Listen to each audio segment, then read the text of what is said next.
네, 이번에는 ICT 트렌드를 소개해드리는 ICT 월드 시간입니다. IT 칼럼니스트 이호훈 씨와 함께하겠습니다. 어서 오십시오. 안녕하세요. 네, 오늘 어떤 이야기 해볼까요? 예, 오늘은 IT와는 왠지 어울리지 않을 것 같은 그런 분야에 대해서 좀 전해드리려고 합니다. 바로 농업인데요. 농업하면 왠지 이 최신 IT 트렌드와는 조금 거리가 멀고 도시에 비하면 뭐 기술적으로 좀 뒤처져 있고 또 나이 많은 분들이 떠오르는 이제 그런 이미지를 가지고 있잖아요. 네. 그런데 최근 몇 년간 이 농업에 여러 가지 IT 기술들이 접목되기 시작했습니다. 보통은 팜테크, 농업테크 또는 이제 애그리테크라고 부르는데요. 농담 삼아서 농테크라고 부릅니다. 예. 오늘은 이 농업테크가 어떤 것인지 그리고 현장에서 어떻게 활용되고 있는지 한번 소개해 드릴까 합니다. 네, 푸드테크라는 말도 있는데 예. 농업테크와 푸드테크는 뭐 어떤 차이점이 있는 건가요?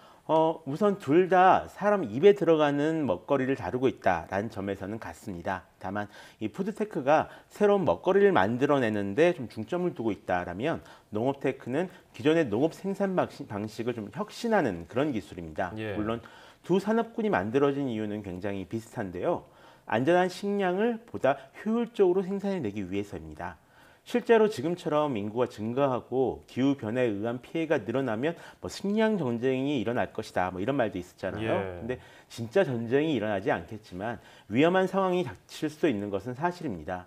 2015년을 기준으로 지구 인구가 한 73억 명을 이제 돌파한 상태인데요. 막상 식량 생산 같은 경우는 1990년대까지는 좀 쭉 늘어나다가 그러니까 2차 세계대전 이후로 약 3배가 늘어났다라고 합니다. 예. 근데 이 90년대부터는 별로 증가하지 않았단 말이죠.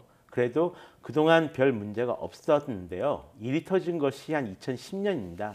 이때 러시아가 130년 만에 한 최악의 가뭄을 겪으면서 곡물 생산량이 한 30% 정도 감소했습니다. 예. 그 때문에 전 세계 곡물 가격이 폭등을 했거든요. 그때부터 야 이거 정말 위험한 때가 올 수도 있겠구나 하고 느낀 사람들이 좀 새로운 대안을 찾기 시작한 거죠. 그래서 2013년부터 이제 투자가 늘어나기 시작했고요.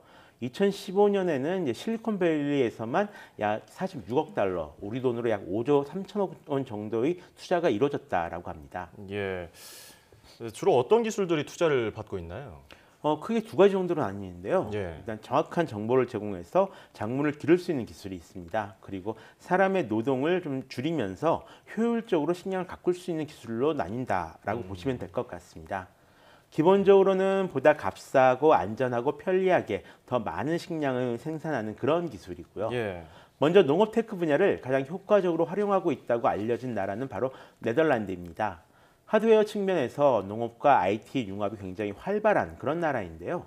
예를 들어 하루에 호접란을 한 3만 개 정도 출하하는 7헥타르 정도의 유료 온실이 있습니다. 예. 이 안에 로봇부터 시작해서 자동 운송 장치, 검사 장치, 각종 센서 등이 꽉 들어차 있는데요.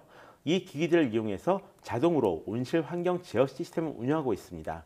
시스템이 알아서 온실의 온도와 습도, 조명 및 영양 요소까지 이제 관리를 해주는 거죠.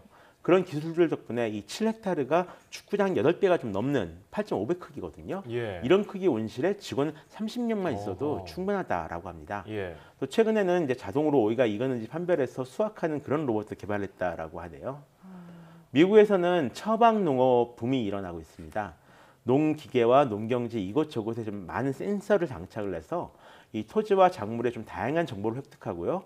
이를 바탕으로 일기예보 등의 정보와 결합을 해서 해당 지역에 알맞는 농사법을 추천해 주는 그런 건데요. 토양 상태, 작물 성장 상황, 지난 시기 기후 변화 도표까지 굉장히 다양한 정보를 함께 고려해서 제공을 하고 있다라고 합니다. 이 농법을 일부분만 채택했을 경우도 물 사용량은 한 50% 가까이 줄이면서도 수확량을 오히려 15% 이상 늘릴 수 있다라고 하는데요. 이 때문에 한 3분의 2 정도의 농민들이 이 시스템을 일부라도 이미 사용하고 있다라고 합니다. 문제는 이러한 처방 농업 관련 네트워크와 시스템을 만들어서 운영하는 것이 다국적 농업회사다라는 건데요. 이들에게 흘러들어가 이제 수확량 등의 정보가 잘못해서 오용될 수도 있기 때문에 이에 반대해서 채택하지 않는 분들도 꽤 많다라고 들립니다. 장점도 많고 단점도 좀 있는 동시에 존재하고 있는 것 같은데 우리나라의 경우에는 어떻습니까? 우리나라의 경우에도 이런 농법을 좀 채택하고 있습니까? 예, 우리나라 같은 경우는 2014년에 과학기술 기반 농업혁신 전략 보고회를 통해서 2017년까지 영세 농가에 좀 저가형 스마트팜을 보급하겠다 이런 계획을 제시를 했었는데요. 농업진흥청 및 농림축산식품부 그리고 전국 각지에 있는 창조경제혁신센터랑 농촌의 창조마을 그리고 이동통신사까지 연계된 사업이 펼쳐지고 있습니다. 물론 아직까지는 크지 않은 비닐하우스의 재배 환경을 좀 컨트롤하는 그런 수준이고요. 국내 스타트업인 헤아림 같은 경우에선 이 비파기 당도기를 내놨습니다. 과일을 깎거나 먹어보지 않고도 과일이 얼마나 달콤한지 알 수 있는 그런 기기인데요. 과일의 당도가 이미 데이터베이스로 정리가 되어 있기 때문에 언제쯤 이 과일을 수확하면 좋은지 좀 쉽게 판단할 수가 있습니다. 실제로 제주도 감귤 농가에서 이미 사용되고 있다라고 하네요. 역시 스타트업인 팜패스에서도 농업 경영 관리 시스템과 환경 제어 기술이 합쳐진 솔루션을 내놨습니다. 예. 비닐하우스의 온도와 습도, 강우량 등을 이제 자동으로 조절을 할 수 있으며 더불어 이제 생산과 출하, 소비 관리 등을 이제 함께 할 수 있다라고 합니다.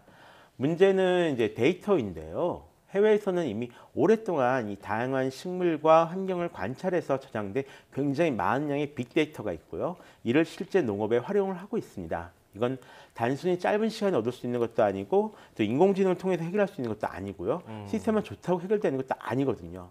이 데이터를 얻고 저장하고 분석해서 어떤 표준화된 자료를 만드는 것에 대한 투자가 함께 이루어져야 할 것 같은데요. 예. 그렇지 않다면 지금 확산되고 있는 스마트폰 팜 사업도 공연불이 될 가능성이 좀 높습니다.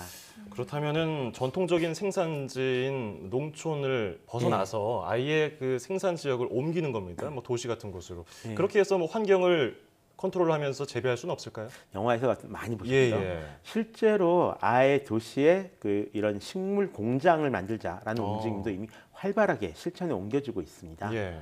먼저 중국계 스타트업인 알래스카 라이프 같은 경우엔 현재 도시형 농장 사업을 운영을 하고 있는데요.